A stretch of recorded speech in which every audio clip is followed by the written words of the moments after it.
नमस्कार, मैं सौरभ दुबे और आप देख रहे हैं सीबीसी न्यूज़ राजस्थान। नगर परिषद चुनाव की घोषणा के साथ ही सारी राजनीतिक पार्टियों की तैयारियां शुरू हो गई है और इसी के साथ शुरू हो गया है सीबीसी न्यूज़ का चुनावी सफ़र भी। सीबीसी न्यूज़ के चुनावी सफ़र में आज हमारे साथ है मरोत। आइए इनसे बात करें और जानें कि आखिर नगर परिषद चुनाव में क्या कुछ रणनीति बीटीपी पार्टी की रहेगी। आपको पहले तो बहुत बहुत धन्यवाद।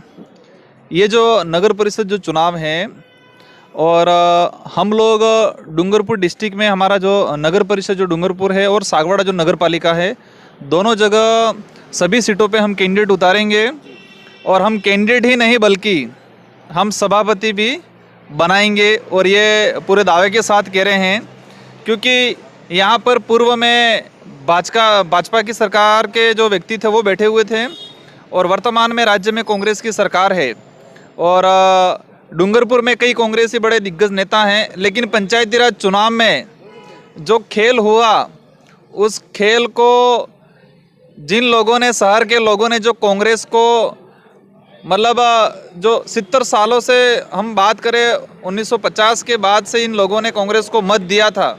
उनकी पीढ़ियाँ भी मत देती थी, उनके बाप दादा ने भी मत दिया और उन लोगों ने भी मत दिया था कांग्रेस को। लेकिन वो कांग्रेस के लीडर जीत के बीजेपी को जाके, जो उनकी गौर विरोधी संगठन है, उसको जाके समर्थन दिया। और इस इलाके में एक नारा चल रहा है भी, भारतीय कांग्रेस जनता पार्टी। तो सभी ने ठान लिया है कि डूंगरपुर नगर परिषद चुनाव में ये जो भारतीय कांग्रेस जनता पार्टी का खेल नहीं चलने देंगे और हम दावे के साथ कह रहे हैं कि उन लोगों को हम जोरदार वाली पटकनी देंगे। आपने समर्थन की बात की तो मैं पूछना चाहता हूं, क्या नगर परिषद चुनाव में बोर्ड बनाने के लिए बीटीपी पार्टी भी किसी को समर्थन देते या लेते हुए दिखाई दे सकती है?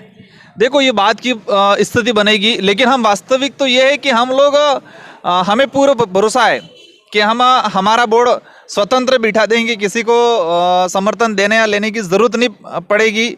अगर ऐसी कोई स्थिति बनेगी तो उस समय हम देख लेंगे, क्योंकि हमारी जो पार्टी है, क्षेत्रीय पार्टी है, एक दो राष्ट्रीय पार्टी थी, इस देश को चला रही थी 70 सालों से, कांग्रेस और बीजेपी दोनों। और बीजेपी आज कहीं न कहीं 2014 से लगा के देश में राज कर रही है और कांग्रेस ने इससे पहले इस देश पे राज किया है।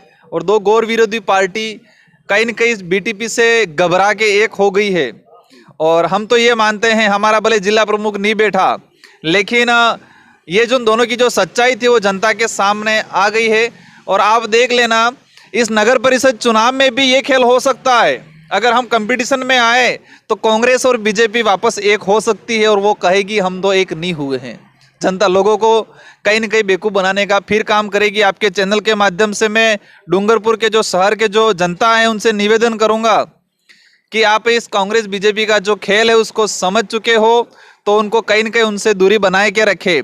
नहीं तो आप लड़ाई करके, आप रात दिन मेहनत करके बीजेपी को वोट दोगे और ये कांग्रेस को वोट दोगे, दोनों मिल के बनाएगी, तो आपका मत का जो लोकतंत्र की वास्तविक जो परिभाषा है और इस लोकतंत्र की कहीं न कहीं हत्या होगी। इसलिए मैं आपके चैनल के माध्यम से डूंगरपुर शहर की जो जनता है उनसे निवेदन करूँगा कि ये जो तीसरा फ्रंट आ रहा है बीटीपी का, उसके साथ जुड़े।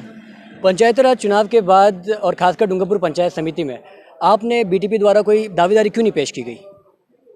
मैं समझा नहीं, पंचायती राज चुनाव में मतलब पंचायत प्रधान के लिए एक्चुअली हमारा जो संगठन है, उस संगठन में हमने ऐसे लोग जोड़े हैं जो कभी किसी संगठन में ज़्यादा काम नहीं किया हो। वास्तविक ये जो धरातल से जुड़ा हुआ व्यक्ति हमने जोड़ा है, तो कहीं न कहीं हमारे अनुभव की कमी रही। इसलिए डूंगरपुर जो प्रधान वाला जो मामला था उसमें हमारे लोग कहीं न कहीं हुआ कि हम लोग कहीं न कहीं वहाँ पर आवेदन नहीं कर पाए। मैं ये जानना चाहता हूँ, क्या बीटीपी में भी गुटबाजी दिखाई देती है? क्योंकि हाल फिलहाल में जो गोविंद गुरु का समारोह हुआ था उसमें परमार जी ने कहा था कि जो भी बीटीपी पार्टी छोड़ के बिखर रहे हैं वो वापस आ जाइए, क्योंकि वापस दूसरा बिल प्रदेश बनने में ज़्यादा समय नहीं लगेगा। तो सवाल ये है कि क्या गुटबाजी है बीटीपी में भी? देखो, आपने जो बताया कि बासिया में जो हुआ था वो एक सामाजिक कार्यक्रम था और ये सामाजिक कार्यक्रम था। पार्टी से उस कार्यक्रम का कई मेल मिलाप नहीं था। वो सामाजिक कार्यक्रम था। वो सामाजिक एक कार्यकर्ता होने के नाते अपने समाज के लिए अपनी बातें बोली थी। अब सामाजिक कार्यकर्ता वो स्वाभाविक है कि वो बीटीपी हो या कांग्रेस हो या बीजेपी को हो, सबको कहीं न कहीं अगर गलत करते हो तो बोलेंगे। आखिरी मेरा सवाल ये होगा, जो आपके प्रदेश अध्यक्ष है उन्होंने तो प्रेस कॉन्फ्रेंस करके माध्यम से बता दिया था कि समर्थन वापस आपने लिया है, लेकिन उसमें ना प्रेस कॉन्फ्रेंस में आप दिखे और ना कैमरे पे आके आपने ऐसा कोई बयान दिया, तो इसका क्या मतलब है? हमने तो जब 10 तारीख को जो कांग्रेस बीजेपी का जो खेल हुआ था उसी दिन बोल दिया था कि कांग्रेस को अब हमारी समर्थन की जरूरत नहीं है, इसलिए कांग्रेस के लीडरों ने, स्थानीय जो डूंगरपुर बांसवाड़ा के लीडरों ने, या तो वो कांग्रेस का हित नहीं चाहते या फिर कांग्रेस के नाम से राजनीतिक रोटियां सेक रहे थे, इसलिए वो बीजेपी में गए। तो उस समय ही हमने बोल दिया था कि कांग्रेस को हमारे समर्थन की जरूरत नहीं है, इसलिए हम कांग्रेस को समर्थन वापस लेंगे। और कांग्रेस को समर्थन लगता है, वो स्वाभाविक है कि ये दोनों एक हो गए तो सरकार गिराएगा कौन उनकी? भाई विपक्ष में राज्य में तो बीजेपी की गवर्नमेंट है, तो गिराएगा कौन? बीजेपी थोड़ी गिराएगी, क्योंकि या तो एक हो गए, इसलिए हमारी जरूरत नहीं है। पर हम ये आपके चैनल के माध्यम से कहना चाहेंगे कि उदयपुर संभाग में कांग्रेस बीजेपी की अब हम नहीं चलने देंगे। हमारे साथ जुड़े थे बीटी राजकुमार रोज, जिन्होंने हमसे बताया कि किस तरीके से उनकी तैयारियां हैं नगर परिषद को लेकर और पूरी तरीके से सशक्त रूप से ये तैयारियां की जा रही है और आने वाले समय में कहीं ना कहीं जो परिणाम आएगा नगर परिषद का, उसमें बीटीपी अपना पूरा पुरजोर समर्थन देते हुए या फिर लड़ते हुए मैदान में दिख सकती है। मेरे सहयोगी शाहिद खान के साथ देखते रहिए सीबीसी न्यूज़। मैं सौरभ दुबे।